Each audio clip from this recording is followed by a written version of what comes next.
পদ্মা সেতুর গোড়ার মুখে, পদ্মা সেতুর গোড়ায় যে বিশাল হাইওয়ে এক্সপ্রেসওয়ে করা হয়েছে, তার সূচনাতেই বাবার এক আকাশ ছোঁয়া মূর্তি বসাবে বিশাল স্বপ্ন নিয়ে সেই মূর্তি বিদেশ থেকে তৈরি করে তার বেদিও তৈরি করা হয়ে গিয়েছিল। যখন আমরা প্রতিবাদ করলাম, এদেশের ধর্মপ্রাণ মুসলমান, তাওহীদপন্থী মুসলমানরা তীব্র রোষে যখন এই মূর্তির বিরুদ্ধে ফেটে পড়ল, তিনি আর সেই মূর্তি বসানোর দুঃস্বপ্ন পূরণ করতে পারলেন না। তিনি ক্ষিপ্ত হলেন। নিজের ভুল শোধরানোর পরিবর্তে কারা মূর্তির বিরুদ্ধে কথা বলেছে তাদের বিরুদ্ধে তিনি ক্ষিপ্ত হলেন।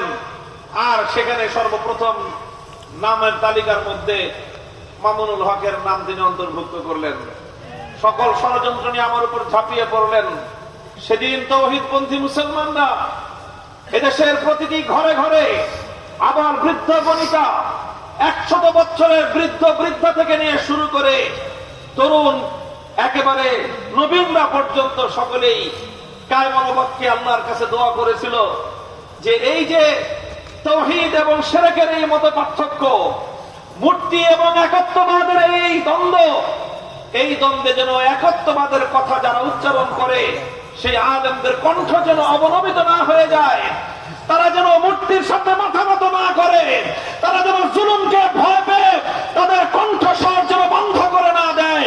সারা দেশে তাওহীদপন্থী মানুষের দোয়ায় আলহামদুলিল্লাহ আল্লাহ পাক তৌফিক দিয়েছিলেন। আমরা ঝুঁকি নিয়েছিলাম, সিনা টান করে যুগের পর পর নৃশংস শাসক শেখ হাসিনার বাবার মূর্তির বিরুদ্ধে আমরা হুঙ্কার দিতে সমর্থ হয়েছিলাম। পরিণামে যা ঘটলো ঘটলো। আপনাদেরকে শুকরিয়া জানাই যে আপনারা সেই কঠিন সময়ে রাষ্ট্রীয় সেই দমন পীড়নের মুখেও সমস্ত জুলুম এবং সমস্ত অন্যায়ের ভীতিকে উপেক্ষা করে রাজপথে নেমে এসেছিলেন। আপনারা যারা মনে করেন যে এই প্রতিবাদ দিয়ে কি হয়েছিল, আমরা কারাগারের অন্ধকার প্রকোষ্ঠে বসে বসে অনুভব করেছিলাম যে আপনাদের সেই প্রতিবাদটুকু কিভাবে জালিমের তাখতে তাউসকে পর্যন্ত প্রকম্পিত করে তুলেছিল। আমরা যখন রিমান্ডে ছিলাম, আমার কাছে তখন সেই প্রশাসনের কর্মকর্তারা বলতো যে অমুক জায়গায় আপনাদের লোকেরা এরকম ভাবে প্রতিবাদ করতেছে, অমুক জায়গায় প্রতিবাদ করতেছে। তাদের মাথা খারাপ হয়ে যেতেছিল যে কিভাবে পরিস্থিতি ট্যাকেল করবে।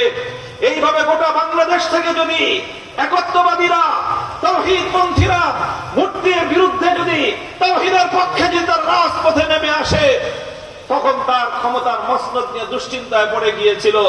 আর সেই কারণে বাধ্য হয়ে বিনা মৌসুমে তখন সে লকডাউন ঘোষণা করেছিল। মনে আছে? অনেকে বলতো লকডাউন তো না, এটা ছিল হেফাজত ডাউন। 2021 সালের এপ্রিল মাসে সরকারের পক্ষ থেকে যে লকডাউন ঘোষণা করা হয়েছিল, তখন কোভিড অথবা করোনার এমন কোন গুরুতর পরিস্থিতি ছিল না যে লকডাউন ঘোষণা করতে হবে। কিন্তু রমজান মাসে মানুষের মসজিদগুলোতে যাওয়ার পথকে রুদ্ধ করে দিয়ে এদেশের মুসলমানদেরকে নামাজরত অবস্থায় মসজিদগুলোতে ভীতি এবং আতঙ্ক তৈরি করে গোটা দেশের মধ্যে হেফাজতকে ডাউন করার জন্য লকডাউন নাম দিয়ে আমাদের অগ্রযাত্রাকে স্তব্ধ করে দেওয়ার পায়তারা চালিয়েছিল। আলহামদুলিল্লাহ, ইতিহাস প্রমাণ করে জালেম জুলুমের মাধ্যমে কিছুদিন তার ক্ষমতার মসনদ দীর্ঘায়িত করতে পারে, কিন্তু পতনকে ঠেকাতে পারে না। যত দেরি হয় তার পতন তত নির্মম ভাবে হয়। 2021 সালে যদি শেখ হাসিনার পতন হতো, এতটা নির্মম ভাবে পতন হতো না। 2021 সালের মূর্তি বিরোধী আন্দোলনই 2024 সালের জুলাই বিপ্লবে পরিণত হয়েছিল। 5ই আগস্ট দুপুর বেলায় 12 পদের খাবার রান্না তৈরি করে গণভবনে একটা ভাত মুখে তুলবার তৌফিক তার হয় না।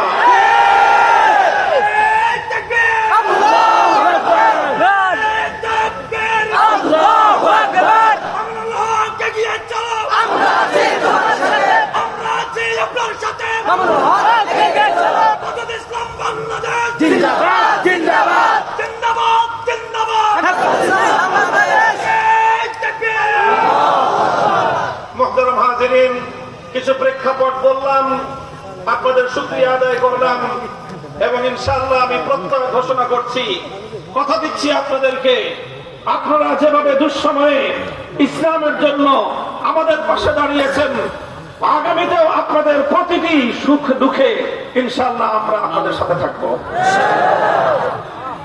এই যে সকল মিথ্যা মামলাগুলি দায়ের করা হয়েছে, এই যে সেই 2021 সালের 3রা এপ্রিলের রাতের বেলা পরিস্থিতিকে তৈরি করে 2টি মামলা দায়ের হয়েছে। ইনশাআল্লাহ এই মামলাগুলো প্রত্যাহার করার জন্য রাষ্ট্রের সাথে যেই ভাষায় কথা বলতে হয় আমরা সেই ভাষায় কথা বলবো ইনশাআল্লাহ। আল্লাহ পাক রব্বুল আলামিন বাংলার এই নবজাগরণকে ইসলামের পূর্ণাঙ্গ বিজয় পর্যন্ত আল্লাহ পাক পৌঁছে দেন। বন্ধুগণ, আমি পবিত্র কোরআনে কারীমের সূরাতুল হাদীদ থেকে একটি আয়াতাংশ তেলাওয়াত করেছি।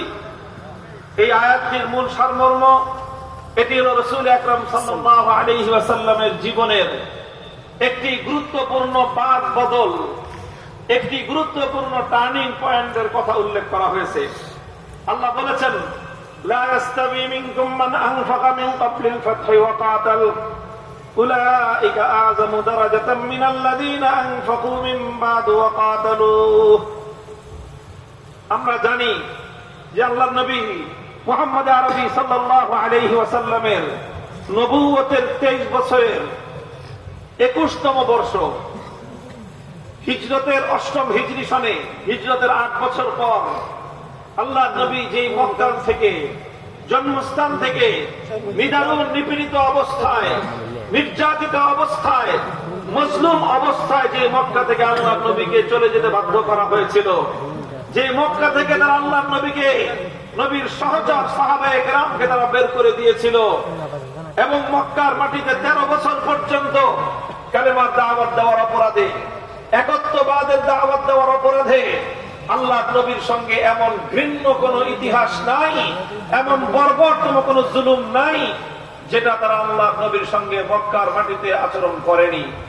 সেই মক্কাবাসী যারা আল্লাহ নবীকে পবিত্র মক্কা বাইতুল্লাহর সামনে মসজিদে হারামের মধ্যে আল্লাহর দরবারে সিজদারত অবস্থায় নবীজির মাথার উপর উটের ভুঁড়ি নিক্ষেপ করে নবীজিকে শ্বাসরুদ্ধ করে হত্যা করার ষড়যন্ত্র করেছিল, যে মক্কার মাটিতে আবু জাহাল স্বয়ং নিজে আমার নবীর নামাজরত অবস্থায় গলায় গামছা পেঁচিয়ে আল্লাহ নবীকে শ্বাসরুদ্ধ করে হত্যা করার চেষ্টা করেছিল, আমার নবীজিকে রাতের বেলায় একসঙ্গে সকলে তরবারি নিয়ে হামলা করে আল্লাহ নবীকে দুনিয়া থেকে সরিয়ে দেওয়া, নবীজিকে হত্যা করে নবীজিকে নিঃশেষ করে দেওয়া ষড়যন্ত্র করেছিল। এমন কোন ষড়যন্ত্র নাই যেই ষড়যন্ত্রগুলো মক্কার মাটিতে তারা চালায়নি। আল্লাহ নবীর উপর ঈমান আনবার অপরাধে হযরত সুমাইয়া রাদিয়াল্লাহু আনহাকে পৃথিবীর বর্বরতম হত্যাযজ্ঞের মাধ্যমে অত্যন্ত ঘৃণ্য উপায়ে হযরত সুমাইয়া রাদিয়াল্লাহু আনহাকে শহীদ করা হয়েছিল। হযরত ইয়াসির রাদিয়াল্লাহু আনহুকে ইতিহাসের নৃশংসতম পন্থায় হত্যা করা হয়। 2টি উটের সাথে ওনার 2 পা বেঁধে দেওয়া হয়, এরপরে 2টি উট 2 দিকে হাঁকিয়ে দিলে হযরত ইয়াসির রাদিয়াল্লাহু আনহু ওনার শরীর দ্বিখণ্ডিত হয়ে তিনি শাহাদাত বরণ করেন। এইভাবে একটার পর একটা মর্মান্তিক ঘটনার মধ্য দিয়ে যে আল্লাহ নবী শেষ পর্যন্ত টিকতে না পেরে মক্কা থেকে তিনি মদিনায় হিজরত করেছিলেন। 8 বছরের মাথায় আল্লাহ নবী সেই মক্কাবাসীদের, সেই জালেমদের উপর, সেই অত্যাচারী বর্বর সেই গোষ্ঠীর উপর আমার নবী নিরঙ্কুশ বিজয় অর্জন করে যখন মক্কায় প্রবেশ করেন, তিনি গোটা আরব ভূমিতে আমার নবীর অগ্রবিজনের সামনে দাঁড়ানোর মতো দুঃসাহস আর কোন দুরাচারের ছিল না। আল্লাহ পাক রব্বুল আলামিন সেই দিনের ইতিহাসকে স্মরণ করে বলেন, লা ইয়াস্তাবি মিনকুম মান আনফাকা মিন ক্বাবলিল ফাতহি ওয়া কাতাল উলাইকা আ'যামু দারাজাতাম মিনাল্লাযীনা আনফাকু মিন বা'দু ওয়া কাতালু। মক্কা বিজয়ের আগ পর্যন্ত দুনিয়ার মানুষের সামনে একটা সংশয় ছিল, দুনিয়ার মানুষ একটা সন্দেহের মধ্যে ছিল যে ইসলাম দুনিয়াতে টিকবে কি টিকবে না। নবী আরবি মুহাম্মদুর রাসূলুল্লাহ সাল্লাল্লাহু আলাইহি ওয়াসাল্লামের আনিত এই আদর্শ আল্লাহর জমিনে বিজয়ী হতে পারবে কি পারবে না, এটা কি বিজয়ী হয়ে বিশ্বকে জয় করবে না পরাস্ত হয়ে মক্কা এবং মদিনার মাটিতেই তার দাফন হয়ে যাবে, এটা নিয়ে গোটা আরবের মধ্যে দ্বিধা ছিল, সংশয় ছিল। আর এই জন্য ওয়াকানাল আরব তালাওয়ামু বিল ইসলাম বিল ফাতহি তালাওয়ামু বিহিম তালাওয়ামু বিইসলামিহিম আল ফাতহা। আরবের মানুষ তারা মক্কা বিজয় হয় কি হয় না এরকম